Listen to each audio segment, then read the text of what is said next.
So funny enough, we've seen some of these characters just repeat across 2 matches here, but we're going to see our first Steve and Squads. And Steve and Squads is a little bit of an interesting kind of vibe for me because I don't think Squad Strike is the format that Steve gets set up and played to max capacity in. So you really have to have a strong early game with Steve and be able to just absolutely dominate because you need time to get diamond tools. But enough about that. We're seeing our very classic aggressive matchup here between Falco and Roy.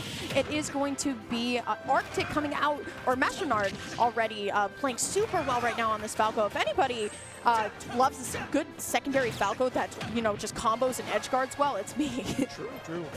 But so far, taking pretty big damage is Arctic off of what seems to be like one small misstep with that laser from the ledge, and then sort of the Falco show. It's kind of continuing here, but big opportunity here. Reverses the stage control, see if we can get a jab into something else, but that jump from Falco, such a good tool to get back to the ledge, and interesting weight on the aggression, and it's really paying off right now. Yeah, the neutral B was so good, but ripping the F smash a little bit early there. So now it is up to Mastronarde, and we'll be able to find the up smash out of shield. I love when players are able to kind of get their opponent in the gotcha game on patience here. But this is actually one of my favorite characters in this game to watch, and that's Pit.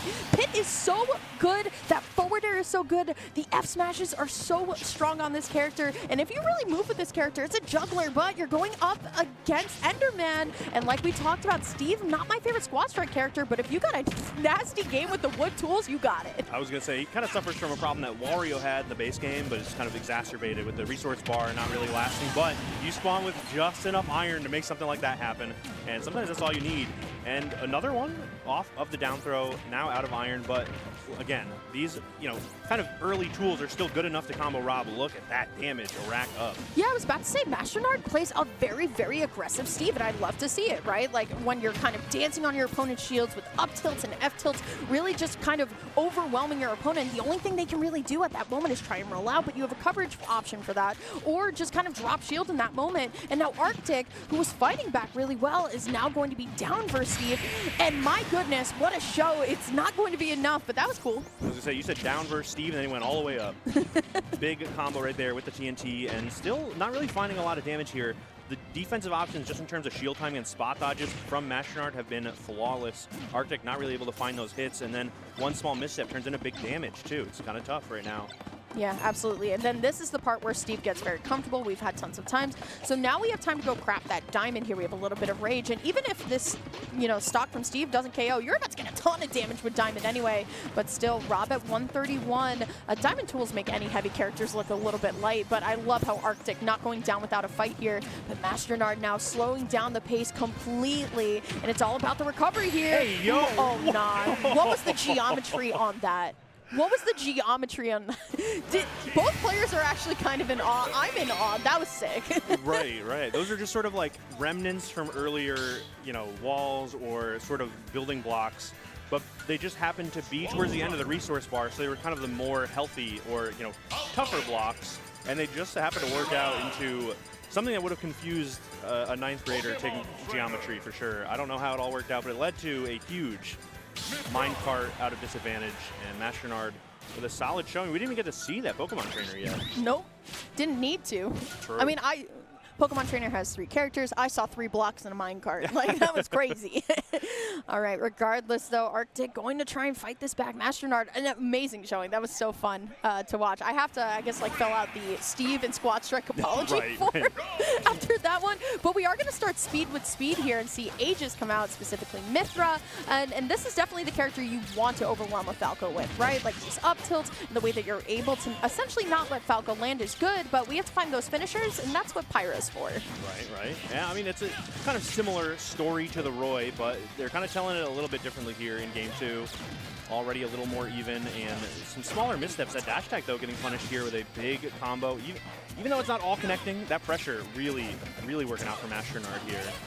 See what we got here. Misses the down smash, but Had to have been misspaced by like literally a pixel, right? Because that technically could have been the correct option. It was just like the way that Mithra fell, just not fast enough. But we're still seeing that neutral here. I like the laser into the side special, going for these really hard reads. We've seen from all of our sets today, players go for some really hard reads. There's the up tilt, but now Mithra just going to jump up and away, and it's on to Mastronarde to really try to figure out how we're able to kind of chase Mithra around the stage without putting ourselves into disadvantage. But there we go, another hard attempt, but unfortunately for Arctic, you're not going to be able to recover from that one.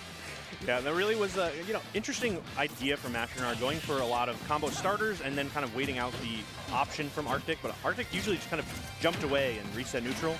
It all really just came down to a bit of a misstep over at the ledge to finally take the stock. See if we can get a combo here on the big body of Rob. I'm sure Arctic wasn't really looking forward to this dynamic showing up in the match, but it is unfortunately what we are having to witness right now. Yeah, absolutely. Still, the Mastronarde holding strong, 73%. I love going all the way deep for that edge guard, especially versus Rob. Just goes to show the confidence that this bird has. Up tilt back air, not going to be enough just yet. So now Arctic going to go high in the sky, and I love just the very passive, just landing at that point, getting back onto stage, and then reclaiming the neutral here in center stage too, AG. Yeah, and the Shine interaction, not really one that you're used to seeing a lot, but that reflector stays out for a very long time. Looks like Arctic kind of found out just how long it is. You think you're safe, you throw the gyro, still get reflected, but you don't need the gyro for a good old-fashioned combo like this. Great route and timing for Mastronarde to make it through all of that. Yeah, absolutely. There's the up throw, though. Rob a little too high, so the moment you crack on the top are going to fall. And honestly, we could be seeing a 3-stock, technically, right? I mean, it's still a 3-stock on 3 different characters, but still, we could be seeing a 3-stock here. Mastronarde definitely locked into this Falco, definitely finding a lot of these up tilts that we need. Yeah, and the lasers are showing up a little bit more frequently now, and well-timed right there. This nice hot and cold approach here, working out and crossing up with the attempt of an aerial on the shield, really working out, getting the up tilt and keeping this pressure up too. Look at that dodge too, beautiful stuff. Yeah, absolutely. And Pit is honestly a character that can take care of Falco, but the down special not going to run out all the way. Pit can recover from all the way down below, but there's the up tilt back air, and that is going to be Mastronarde giving us our first 3-stock of the Squad Strike block here. Really great stuff, but a very valiant effort from Arctic.